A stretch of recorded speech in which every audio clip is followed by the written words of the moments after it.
It's a neighborly day in this beauty wood. Would you be mine? Would you be mine? It's a neighborly day in this beauty wood. Would you be mine? Would you be mine? It's a neighborly day in this beauty wood. Good evening, neighbors. This is your host, Mocca on the Block. Yo, what up? What up? This is JD Jones. I'm one of your hosts for Neighborhood Talk. Yeah, and here at Neighborhood Talk, we want to welcome all of our listeners and supporters. But allow me to introduce ourselves. We are the newest, latest, and soon to be most influential Web3 platform to ever exist. Not only is this our space to display our newest and latest projects, such as Neighborhood Tales, but we're going to be sharing our spaces with some of the dopest guests. And today is no exception. JD, let them know who we have the privilege of hosting today. Yeah, absolutely, Mocha. It is absolutely a pleasure to bring up a legend. I'm talking about one of the best point guards to ever play the game of basketball at a professional level. I'm talking about a two-time NBA All-Star, NBA player so good he led the league in steals, and just in my opinion, one of the top 10 all-around point guards to ever play the game at a high level. I'm talking about Baron Davis. Can y'all show some love for my dog BD? Absolutely, absolutely. See that with the hand claps going crazy. Yo, Yo, there go my man, dog. whoever the host is had me muted. Yo, we'll get him. I swear to God, we're gonna get him, BD. Man. We're gonna That's make sure. Man, the whole time I'm over here talking shit, it's like y'all like unmute. I'm like, man, the host got me muted. Yeah, it's all good, no, man. Again, not sure if you guys, man, but it's a pleasure to have you, man, and we're excited to hear from you, man, and your influence and how you got into the space, man. If you will, man, just let the audience know where you're from and how you even got into the whole Web3 space, if you will, man. Yeah, I'm from Los Angeles, California.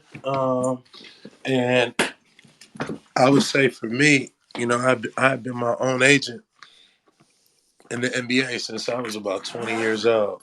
Wow. So I was forced to kind of search, find, discover Yeah. my I would say my ecosystem around me, right? Yeah. And so, when you managing yourself or you doing deals for yourself, right? You're really an entrepreneur. And, that word wasn't, something that was actually used a lot back in our day. You know what I mean? Yeah. Um, it was just business. People just say, oh, you can be in business, but like, what kind of business?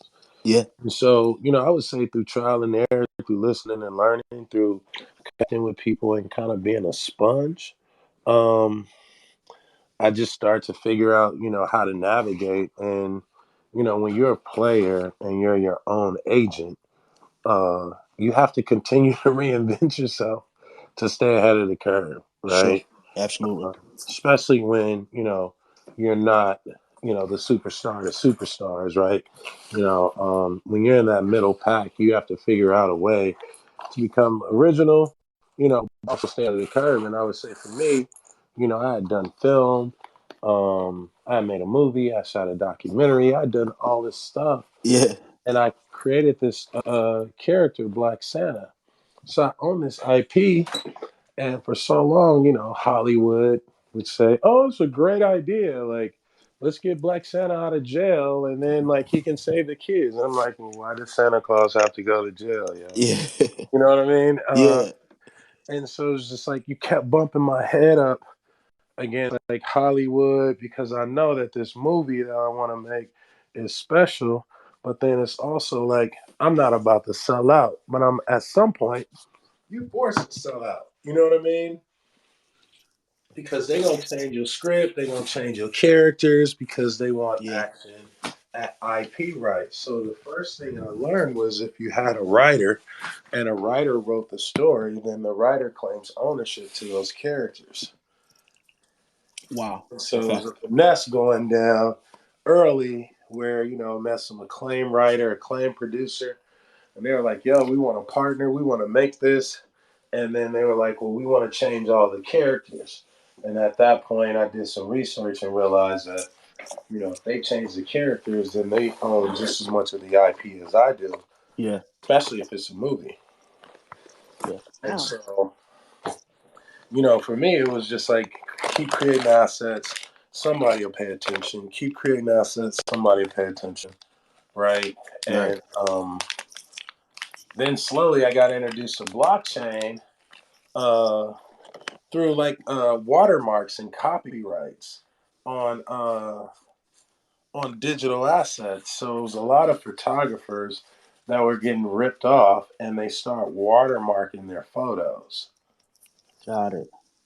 And so once I saw that, I realized that Getty Images was alone, like had no competition. Yeah.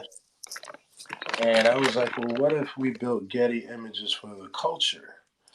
And so just thinking about smart technology, blockchain, smart license, it was like this is a better opportunity and revenue model for photographers. If we can do this for photographers, then we can go to graphic designers. Then we can start representing animators, right? Anybody who has original IP.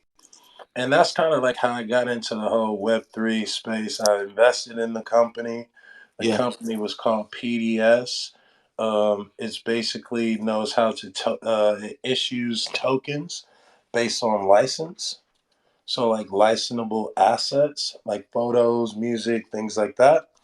Yeah. Um, and it's pretty much like less than a penny for gas. And we built that and just kept building, kept building, kept building. And then all of a sudden people start calling it NFTs. Got So it. when they was talking about NFTs, I was like, well, what the hell is an NFT? You know what I mean? Um, and then I think that's when, kind of like blockchain and Web3 took off. Yeah. And that's Wow. a dope, man. That's dope. That's a just a path, man, that you really made your own path, man. That's fire. Appreciate Yeah, like you literally just pioneered your way into it without taking no it. BS from nobody else. Hell So yeah. love to hear it. Love to hear it. Yeah. You You stay know true to why? Yeah, yourself. 'cause if we don't do it, if we get left out, right? If we're not curious, right, then we miss out. And Yeah. so for a long time, like, when you look at venture and the venture space, companies are getting funded because of curious ideas. Yeah. Mhm. You know what I mean? And I think for me, once I saw the power of Web3, and I realized that Web3 was linking up with your friends and all deciding to go like to IHOP, then IHOP should give you a discount. You know what I mean? Or let's Yeah. buy the IHOP. So it was like, hold on, this is this communal thing. And then I just started thinking about the biggest ideas I could ever think about. Like what is a black dollar? What is black Hollywood?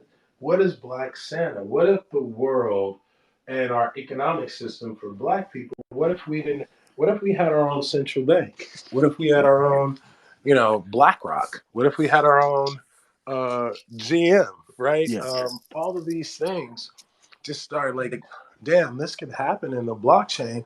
And you telling me it's crowdfunding, community, and value? Well, the culture already is a 10x, and they've been paying less than that to get involved to go 10x our stuff. That's true. 100%. All right. My next question for you, Baron Davis, is what made you want to get into NFTs? Like I think you covered it. And if you feel like you have, like you can just say that. I would say for me, the NFTs was just I wanted to do it to show my homies how not easy the process was, but how easy it is to get into something new instead of saying I don't know. Yeah. Right? Like I was tired of that shit, man. Like, oh no, man, fuck that shit. And so I Yeah. was like, all right, man, I got music homies, I got sports homies, and if we all got together and created something, we always talk about it throughout the history, but if we all got together and created something and actually start backing the right entrepreneurs in the space Yeah. that look like us, then we can do 20x what a Bored Ape does. Facts. Like I Right. 100% agree. I agree. I And you agree, man. know who the people are, and they cool, and it ain't no hype shit, you know? Right. It's all facts, man. Yeah, Hey, that's how it was with Bitcoin, because like everybody was trying to get their homies on, and then next thing you know, everybody was like, "Well, I don't know nothing about it." Next thing you know, overnight it went up, and now everybody want a piece. Yeah, and we always want to do some shit after the fact. Yeah, so And it's that's good how to we get that. get jugged on, you know what I mean? facts. That's Yep. how we get jugged on. Because we don't have So to this jump. is, yeah, we don't, we're never first movers in any space. We don't own anything. We Man, don't own anything. that's Yeah, a we fact, already man. know. And that leads me into my next question, BD. Really, man, because 5-10 years from now, man, where do you see the metaverse uh, in the direction that we're going in the next 5 to 10 years?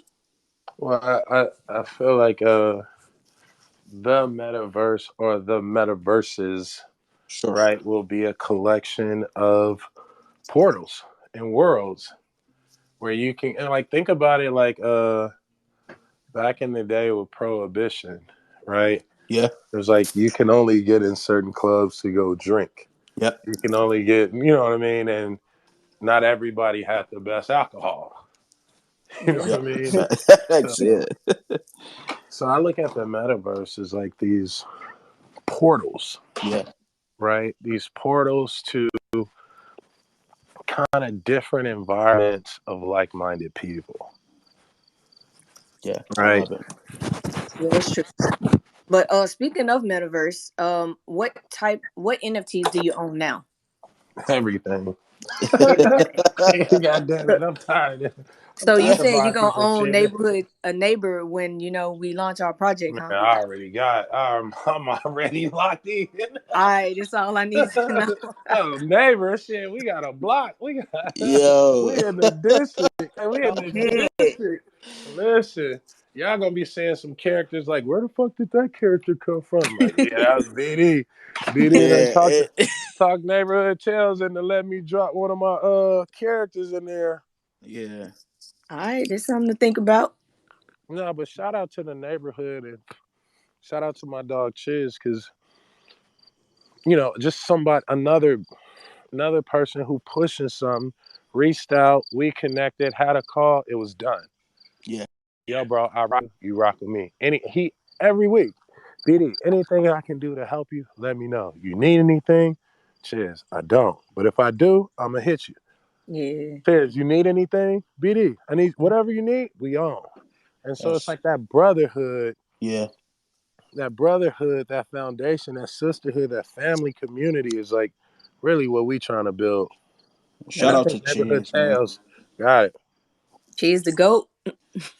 Chiz the creator, man. Shout out to Chiz and appreciate BD. I did have a question for you, man, about the Bar Omer project. Can you tell us a little bit about that and when you Yeah. expect it to launch? Yeah, so shout out to Bart Oatmeal. Bart Oatmeal is the legend is Bart Oatmeal. And Bart Oatmeal was a character basically created to unlock potential, inspire creativity, right? And just go for what you know.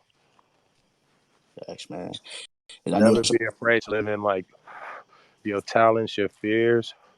And so the whole project, Bart Oatmeal and the Oatmeals, was basically here's another way or here's another form of IP that this character will allow you to be who you are creatively. for sure. And Yep. so my music homeboys, like I was in the studio with them Uh-huh. and we talk NFTs and I started making music and shit like that. But I was like, yo, y'all got the best utility, bro. I've been telling them this for a year and a half now. Yeah. Right? Y'all got the best utility. Just set up a tour, set up this, do a song. And all they say is, man, Snoop making a lot of money doing that shit, huh? And I'm like, You can too. I'm like, you can too, motherfucker. Uh, and so I was like, all right, forget it. I'm gonna start making music. And so with Bart Oatmeal, I just start making music for Bart and creating more so music and collaborating with all my homeboys who are in the music space. Yeah. And most of them, I would say 90% of them, don't know nothing about NFTs. Wow. So it was like, all right, if Bart can do it, if Baron can do it with Bart, then Problem can do it with his oatmeal. Dom Kennedy can do it with his oatmeal, Yeah. right? G Perico. And so it was just thinking about how can I create a world where musicians, artists, and people who have creative freedom can be free and live in a space where we can exemplify our hyphenate creativity. Wow. Man, that's so dope. I tell you, man, I was in New York with you with Cheers, and I missed the opportunity to see y'all, man. I was moments away, but I didn't know you was in your music bag like that, man. And it was just something to see, man, behind the scenes. So I know that project is only gonna go to the moon, man. Man, Yeah. I just, because I got divorced. I always loved music, and I hate being in places where I don't have anything to contribute. So I'll be around No ID. We talk basketball all day, but when they start talking music, I can give a good listening ear, but I couldn't talk the tech, the tech, the production, and all that. And so I was like, fuck it, man. I want to make an album. I want to produce music. And so I started doing it. And man, it's like the album that I got is like, it was like, you know, I can't go say this shit as Baron Davis. You know what I mean? Yeah, People are like, man, just put yourself out there, man. You can do it. I'm like, nah, man. I'm gonna create my character, Bart Oatmeal. I'm gonna live through Bart. You know what I mean? And Bart is the legend. Bart can say whatever the hell he wants. yeah, Right. With And no so now, dictate. so now I got records with G Perico, Jay Stone, John Kennedy, yeah. Bad Luck. So just made a whole little West Coast album, and I'm proud of it. You know what I mean? I'm proud of it. I can honestly say like I'm proud of it. I'm proud of the accomplishment. But the most important thing about these oatmeals is when Problem mints his oatmeal and his custom Problem oatmeal, he'll be able to mint up to 1,000 problems, Wow. and that's his money. That's my thank you to him, Yeah, right? And so you know the oatmeal offsprings, they all have the ability to clone themselves. And so when you start thinking about, a problem, I got a record with Problem, DeMar DeRozan, and C.S. Armstrong and wow. Quinn Miller. That's 5,000 oatmeals. Sheesh. Wow. You know what I mean? And that's Yeah, 5,000 albums or 5,000 songs we could sell. You know what I mean? And I'm not trying man. to sell a million copies. I don't give a shit. Yeah, I want DeMar, I want Problem, I want all of us to basically go out, put out this energy, bring the money back to the table, and then do it again, do it again, do it do it again, do it for again. somebody else, do Yeah, it for somebody else, right?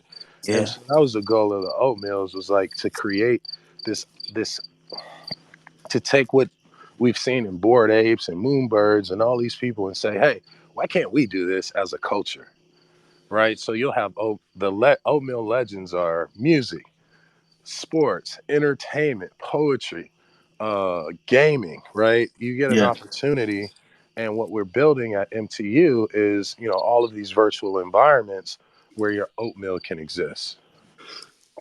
Wow. Man, what a Very interesting. project, man.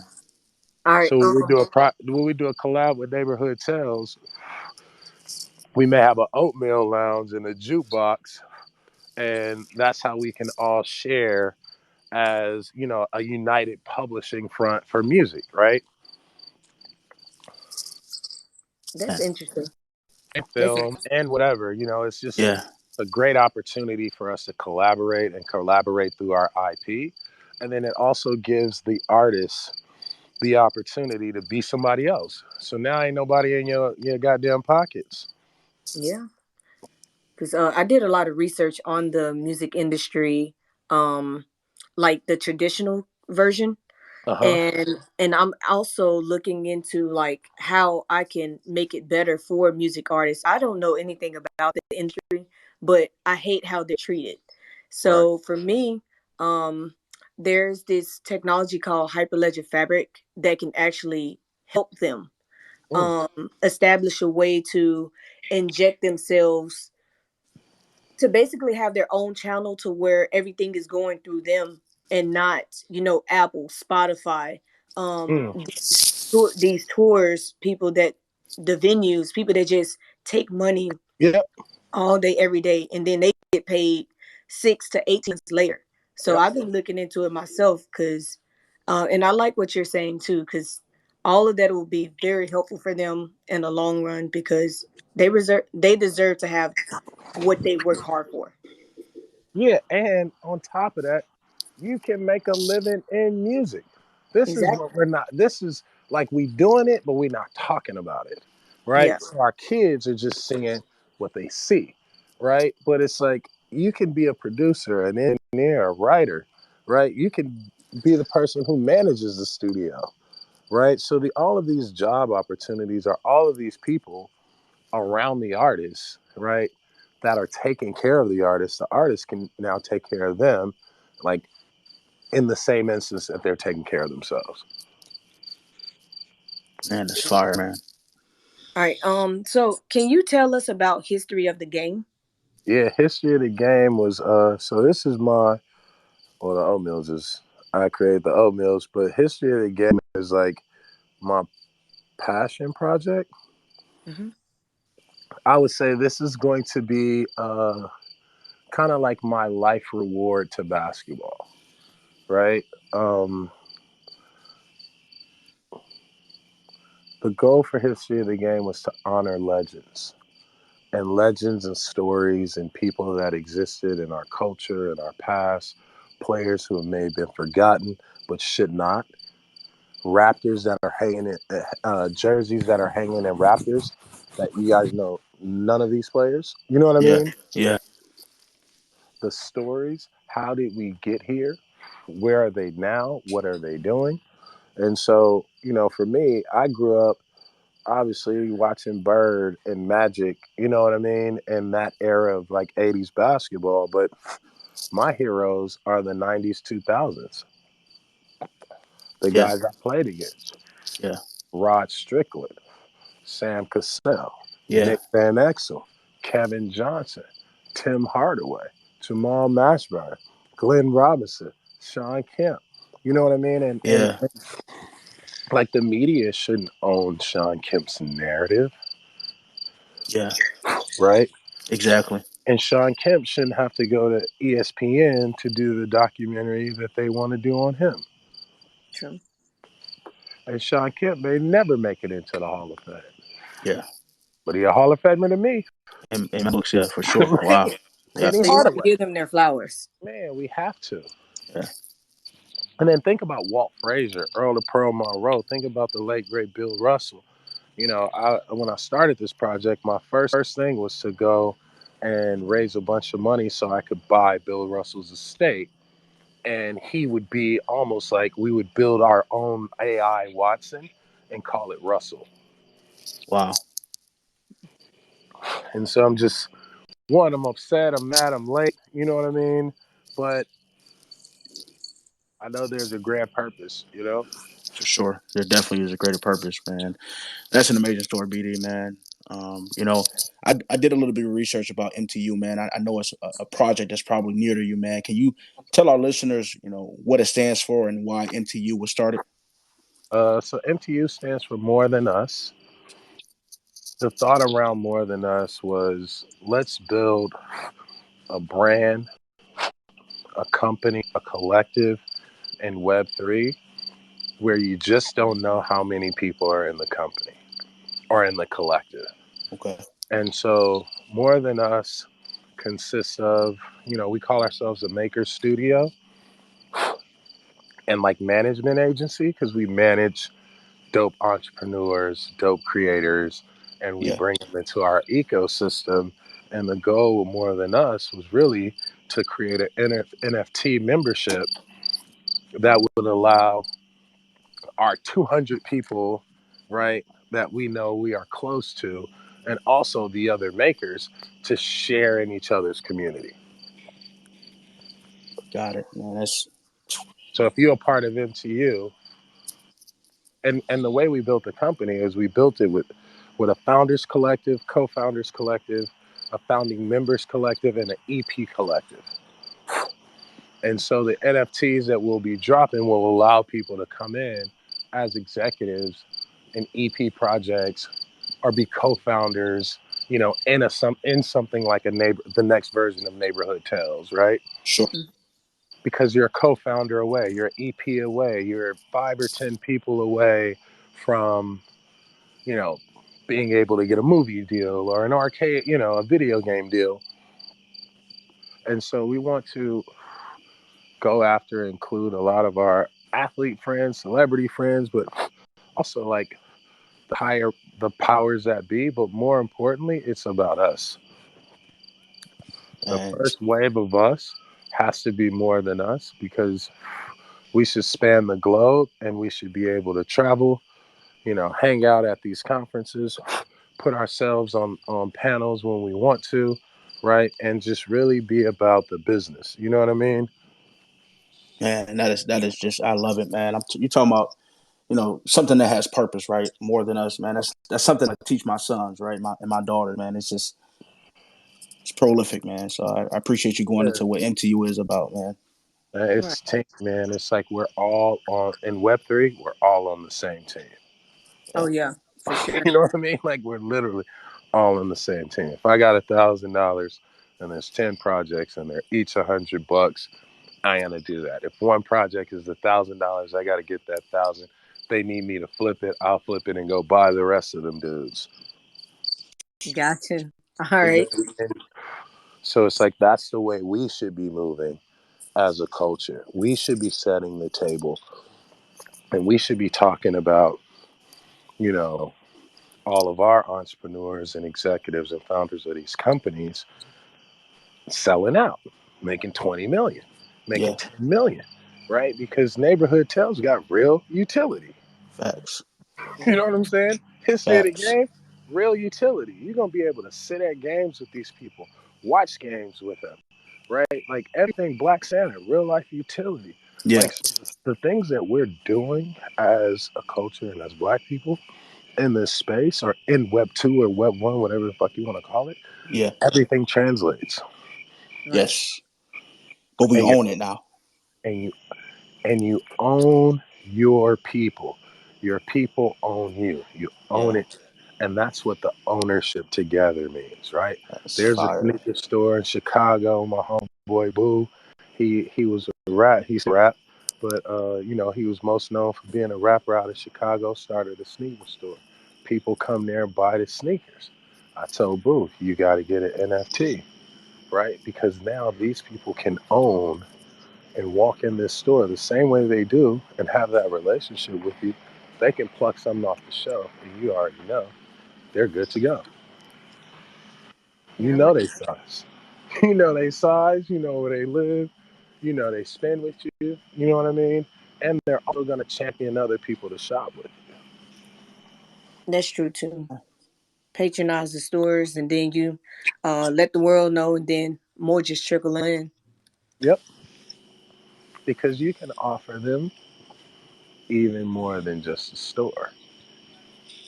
You True. know what I mean? Yeah, So Let that's them what we gotta that's what we really gotta be on is that thinking about utility, thinking about community. Community has to have utility. Utility needs a community, right? yeah, And that's we can true. all be each other's community and utility. Yeah. fire. Because like I've when you say that it makes me think that like just how you can own a stock in a company, it's Mhm. this is taking it to the next level of making you feel as though like you're literally a part of the company through and through. Yeah, like I own stock in Pepsi, Coca Cola, and I wish I could have told Pepsi don't do that commercial with the Jenner. You know what I Mm. mean? Yeah. Yeah, No governance. It's just you got a But little bit it's of like money this: in it. they don't know and don't care who I am, right? hmm That's man. They true. don't give a shit. So when they make mistakes, when brands make mistakes, it's like can't think they gonna start giving a shit after 100 years of being in business. 100 years ago, you know what I mean? 100 years ago, it was different. So now we're looking at these big corporate companies, and it's like we don't own a stake or a say in what they do. George Floyd happens, Black Lives Matter movement happens. All these companies make these big ass statements around funds and this and that and black this. Netflix got a whole black goddamn.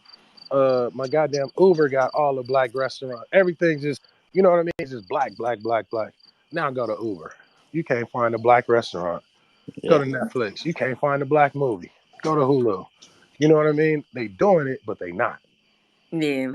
Or they do it for just for the purpose of doing it because of culture. Yeah. And it's all because when we stand up and say shit collectively, and we start canceling their ass and start fucking with people, you know what I mean? And then when we stop doing it, other people, other races stop doing it. You feel what I'm saying? Right. And so we got to recognize that power. And I think Web3 gives us an opportunity to be that power, to be that epicenter where we can have an inclusive eye on the world because the world has never seen, right, Yeah. how the world would look through a black person's eye. I like that. But That was like the origin of Black Santa. You know what I mean? It's like yeah. Yeah. you've never seen you've never seen Christmas through black eyes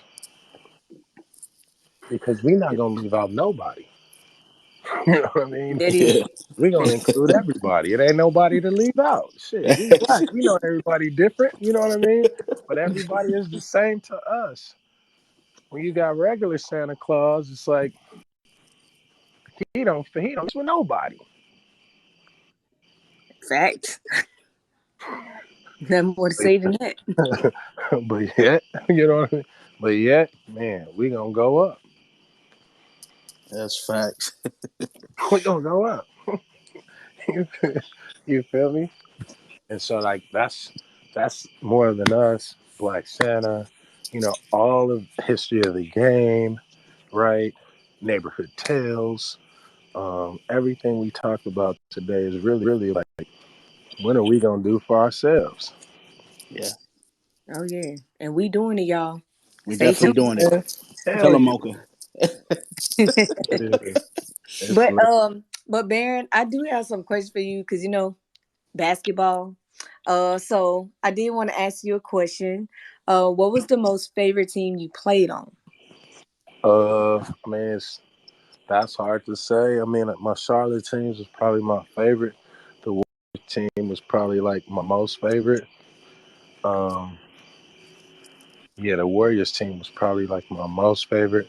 But there was a couple Charlotte teams that, to me kind of trumped that because I was so young, and it Mhm. was like the way these dudes, like I got to see a real side of people and understand people than what the media was portraying. You know what I mean? And I think that was the result of like me being the leader on the Golden State team because it was like just all misfits and basically misunderstood, but we knew each other. You know what I mean? And Yeah. I learned that game from Derek Coleman, Anthony Mason.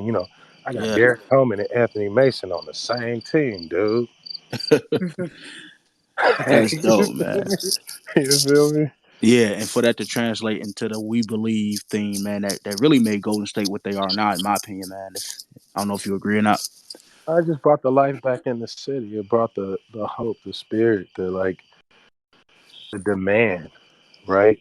Yeah, And it brought a new regime. That's what it needed. yeah, Shit needed to be cleaned out. yeah. You definitely helped with that, man, and that's to be commended, man. And you and the team deserve flowers for that, man. But I got one more question for you, man. When it comes to NBA, man, you wasn't nothing light to play with, man. But it was tough to defend you. But who was your toughest defender that you would say? That guarded me? What did you exactly? Oh, nobody. I mean, I was thinking about that. Yeah, nobody. Yeah, facts. Who No, hotter Me, than me, that's right? it. Yeah, you it's right. and I'm not like I hate to like sound cocky or something like that, but I don't like Bruce Bowen, Tony out, like all Kobe, all the best defenders. Like I had to draw all the best defenders. Yeah, And these dudes are like 6'8", 6'5", 6'4", 230. You know what I mean? yeah, exactly, exactly. Goodness. I'm only 5 feet. Ron Artest. Ron Artest was guarding me. I'm like, man, what the fuck you doing over here, man? Send Diddy over here. Um, so Yeah, I mean, they were all tough guards. You know what I mean? Um, like the toughest, I don't know.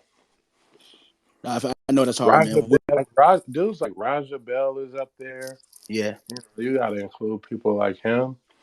Um, like for Austin, all these and then all the little dudes, they was hella like pesky, you know. Yeah. got it, man.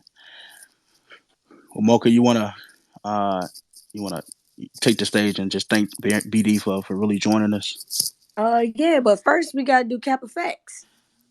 Well, we know All BD right, got let's it. do it. Let's do Let's it. let's do it there. How Bet long it is up gonna there. be? We Uh, got like a series of three to we can four do, questions for you. yeah, three, Oh four yeah, come questions. on. All right. Bet. Yeah, I'll take the first one, Mocha. So I Capra know. Facts is I just want to let y'all know I'm on vacation and they about to make me jump off this goddamn dock into the lake at night. All right, man. We'll be quick for you. we about to be quick Nah, for it's you, man. already over. It's already over. I gotta do it. You got to do it. So let's get it. Let's get it. Bet. All right, first Capra Fact question for you, BD. You know the hype between Bryce and Bronny, LeBron James kids. But Capra Fact, Bryce got more sauce than Bronny. I don't know. That's all right. That's fair. That's fair. We don't we you don't I want to be mean, on stage saying something. Yeah, I feel you. no, That's I think one. I think Brownie. I mean, I only watched the highlights. You know what I mean? But shit, from what I've seen, like shit, Brownie is fucking nice. I like his yeah, game. You know what I mean? Like people are people look at LeBron like Right. that's LeBron. That's the daddy. Like you yeah, don't know what the kids are gonna be. But for right now, they damn good. You know what I yeah. mean? There you good. That's They fact. damn good. So I love my young dogs. Yeah. They All right. cold. I mean, both of them cold. All right. So the next one for you.